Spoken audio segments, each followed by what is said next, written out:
In this video I want to show you how to change the strings on your mandolin. And there's many good videos out there about this, but I'm going to share, I got a request, so I'm going to share the way I'm doing it, and I have some pro tips for you to give. And for me, I've done it so many times, I can change the strings in 10 minutes probably. I've done it on trains and a lot of hotel rooms, but the preferred way is actually doing it here back home or in my studio. And I have some ideas on which order to change the strings, and also about bridge placement tips and things like that. And there's actually a series of videos where I'm doing some mandolin setup here, but now we're changing the strings, and you might also wonder, how often do you change the strings? I'm doing it maybe every second month, but it's depending on, well, as soon as I feel that they are too dull for me, but about every second month. But maybe for you, maybe like 2 times a year or something that works. Or maybe you're the person who wants like bright strings all the time, so it's like once a week. I don't know, but anyway, here's how I do it. And the tools used, you can see that this is not a proper luthier desk or anything, but make sure you're using a blanket or something soft under the instrument so it doesn't scratch or hurt it. I'm using this string winder. I actually have a duo camera set up here, so there you can see the string winder, using a cutter like this, a tuner, simple tuning machine, and the strings, of course. You might also be wondering now, what strings are you using? I'm using the straight up strings. I'm not endorsed or anything, but I just love these strings. So yes, also I have some tips for how to connect it safely up here. Not only, well, you want to connect it so that it's not moving, but also so it's easy to remove the string. If you break a string and you want to replace it, you don't want too much of a hassle there. Here's how I do it. I'm gonna start with a G and the E string. There's a purpose for this, so simply unwind it using the little string winder. There is headstock support you can use. I don't use it, and probably people do it differently, but I think it's just simple. If you're having this so it's not a sharp and edgy corner, you can do it like this.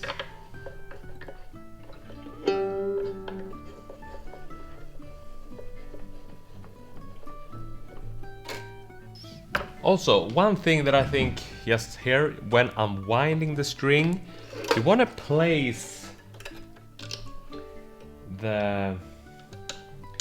you're keeping an eye on this little the tuning machine, so that the holes goes this direction, the same way as the fret. So the hole's gonna go right just like that, parallel with the frets. That's when we're gonna attach the string, it makes it easier.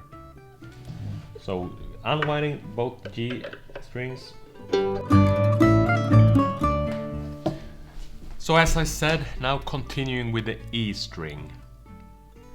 And same thing, the holes is parallel with the frets. Actually, 15 minutes before making this video, I broke an E string, so one of the E strings is already replaced. But I'm now attaching, and you can start in either end, the G or the E string, of course. There are a lot of different ways to actually connect it up here, but as I said, I want to make it simple so it's also easy to remove. And you can see, for me it's no problem just to get it off there. And then attaching it here in the tailpiece. I'm actually, on this mandolin, I'm not using a tailpiece cover, but of course you have to remove it first. Now that we place the holes just like this, it's very easy to connect them. You're just going from the inside and out like this, and you wanna maybe at like this, so it's a little bit of string left here. Then you're just turning the string back like that on the other direction that you're gonna wind it. So actually right there, by just turning it back, now it's actually locked in place. And then I'm just using my string winder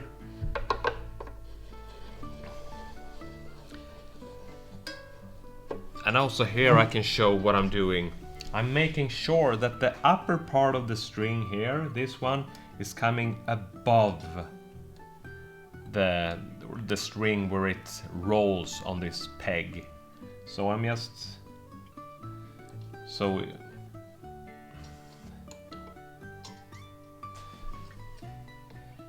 like that. So it goes under the string. That's also why because I want the right angle from the nut towards the pin here. I want it to go down, so make sure it goes under the string like that. I hope you will see it when I'm doing it with the other strings as well. Then I'm tuning it up. So I don't think you need that much string actually on there. Maybe like 2 laps is enough. You don't have to get it more than that. It will stay there, and if you're just going like 3 or 4 laps around it, it gets difficult to get it off. So no point for that. Now continuing with the G string, doing the same thing.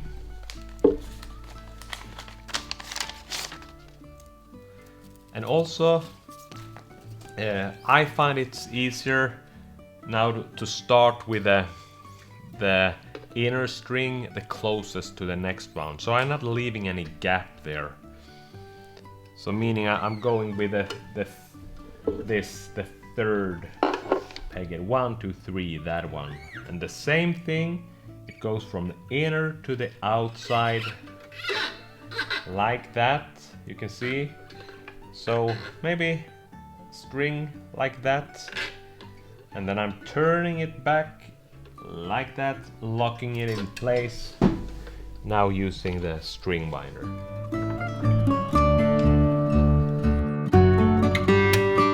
I'm going to get something. Yes, back here again. I went to get a little pencil like this, because I'm not sure what you call it, but this is like a graphite, or I don't got the English word for it, but it's this one. When you're writing with it, you can also take it away with this eraser. That's the kind of pen that I'm using, and I'm just putting a little bit of this into the slots here. This is not something I'm doing every time, but just showing you, because this works like a lubricator for the string, so it's like floats easily in there. So if you got problem with the string getting stuck, sometimes this can really be helpful. So just making a few, like I can even see it's turning gray while I'm doing that. That means there's enough of that.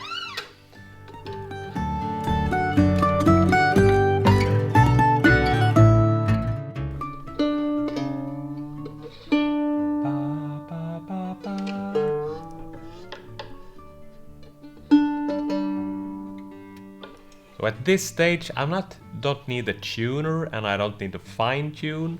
I'm just using my ear to get it right. And this is actually, it's almost like a little ear training thing, that I'm picking the D string. I haven't touched the D string yet, so it's, well, I know it's almost in tune at least. Ba ba ba ba D E F G.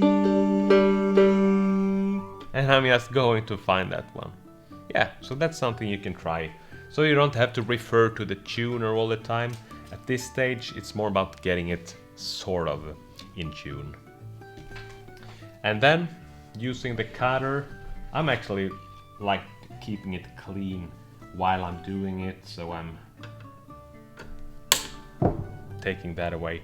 The strings, for example, at least for me, it goes to metal recycling. There's even string companies having recycling as an option. You can send it back.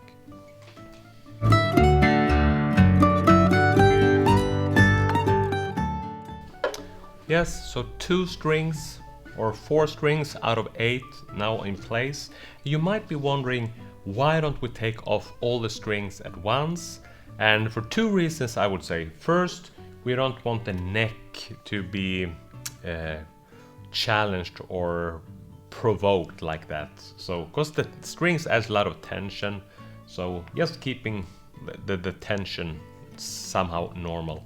And also the other thing is, if you take all the strings off, if it's a floating bridge, it can move, and you don't want that to happen. I have some pro tips also about making, if you want to mark out the bridge. I'm leaving it until the end, because right now it's not an issue. However, I told you we're starting with the G and the E string, and there's a purpose for it, because we want to now straighten the bridge slightly before putting on the other strings. But first, let us release the D and the A strings. And again, I'm reminding, putting the holes just in the direction of the frets, because it makes it easy for installing and removing the strings.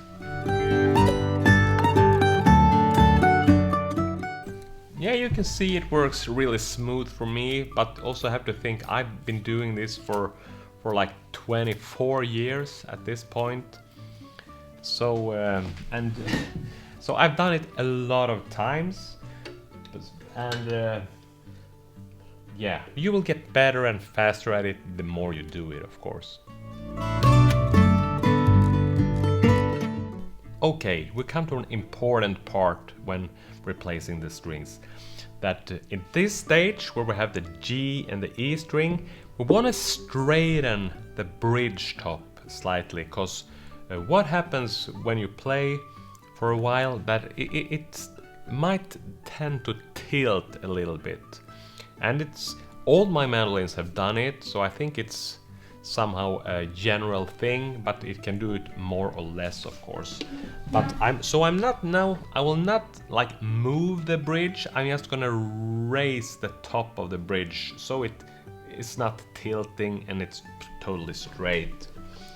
And that is easier to do when we have only half of the strings attached.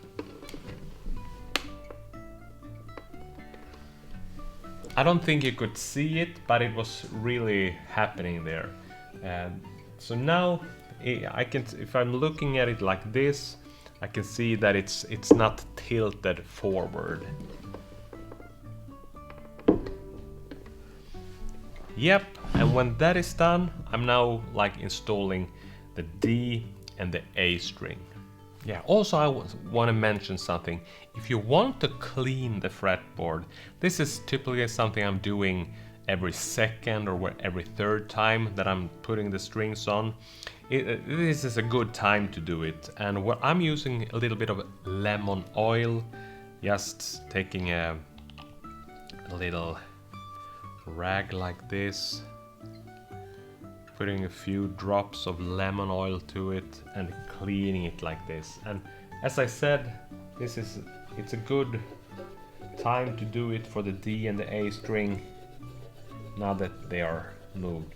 And if you want to clean under of course also the G and the E string, it would have been best once I had removed the string before installing the new ones.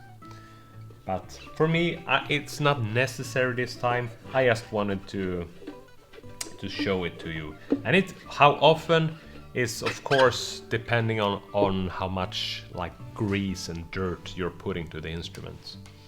But now the D and A strings.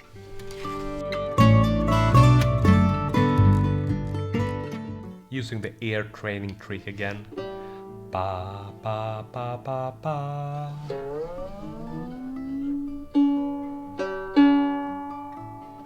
Ba ba ba ba ba.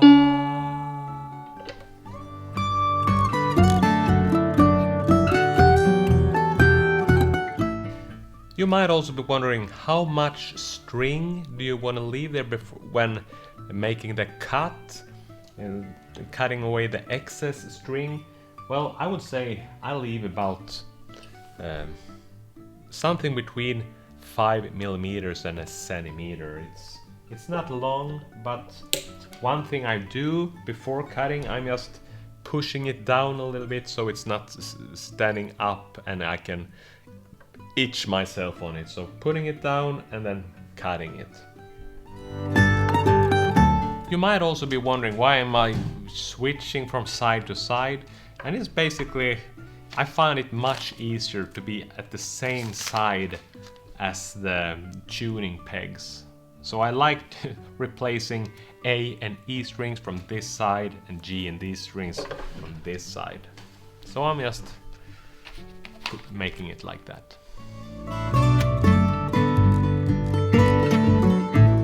Now that I'm doing this in front of a camera, I'm also come to think of another thing that I'm actually consciously doing.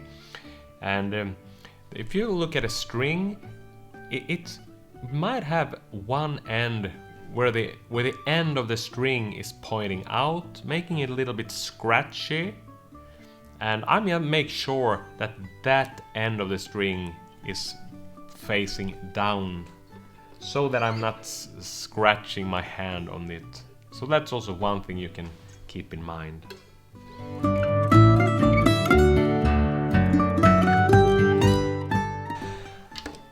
There we got it, the new strings is on. I'm looking here, my camera is running, it's been going for 24 minutes. And that means, and as I said, if I'm not teaching, I will do it in 10 minutes. And at this point, I also want to make sure that the bridge has not tilted again. So if it has, I can try to see if there's possible to raise it a little bit. And basically, you want the base of the bridge and the top of the bridge to be very aligned. So it looks really good at my end here.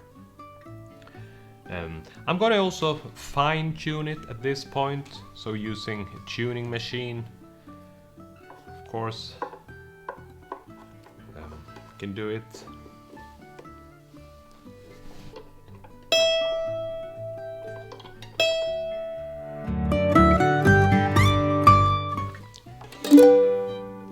There we got it. So it's all down there. Yes, there we got it. And I think why it's such an easy thing for me, I've been doing it so many times and I'm doing it the same time every time. And so, well, I'm just like a very process-oriented person in my ordinary life and in my teaching. So I like doing, if I got something that works, I'm just staying with it. And well, I guess by trial and error, I find this method really work. And yes, and now you can see the strings are there. If they break, they will be easy to remove. We haven't done any nuts or anything up here, not necessary.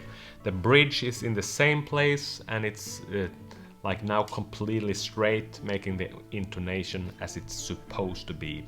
However, I want to also leave you with another pro tip. If you want to if you want to remove all strings for any reason, and or if you want to mark the bridge placement, you can also, the way I like doing it is using these post-it stickers, and I'm just cutting it like this, because this glue is, at least for you have to try it first, but it hasn't it doesn't destroy my varnish in any way, the finish.